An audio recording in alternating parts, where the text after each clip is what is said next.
Hi guys, welcome to this session. In this session, we're going to talk about another keyword research tool, which is SEMrush.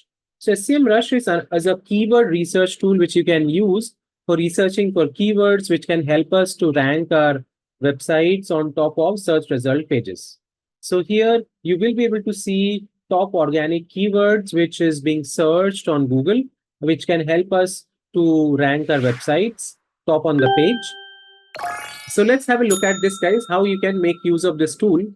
So once you log into your website, you can go to SEMrush website where you can sign up for free, and then you can check out the free version. If you like the free version, then you can take the paid version of the tool as well.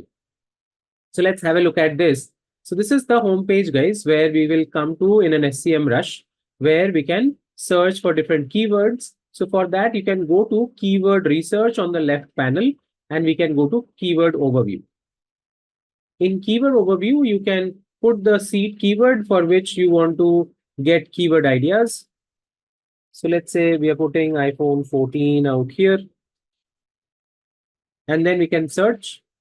So now the tool will give you a lot of data, like letting us know the volume right now, the global volume for the keyword across the board, and then the other search queries which are happening. You can view the other keywords as well out here, as well as you can see different keywords in the question format, which we can get here as well. So this is the kind of data which the tool will provide us with.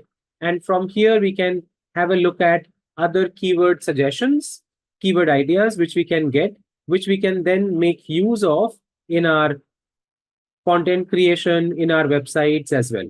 So you can see now these are all the different types of keywords they're providing us with. And now you can, if you have the paid version of the tool, you can export this data and then use these keywords in your blogs, in your content creation of your website, so that our website gets optimized for such keyword and it ranks high on the Google search results. I hope this makes sense, and now you understand how the SEMrush tool can be used for keyword research purposes. Thank you so much, guys, for listening into this session, and I will see you in the next video.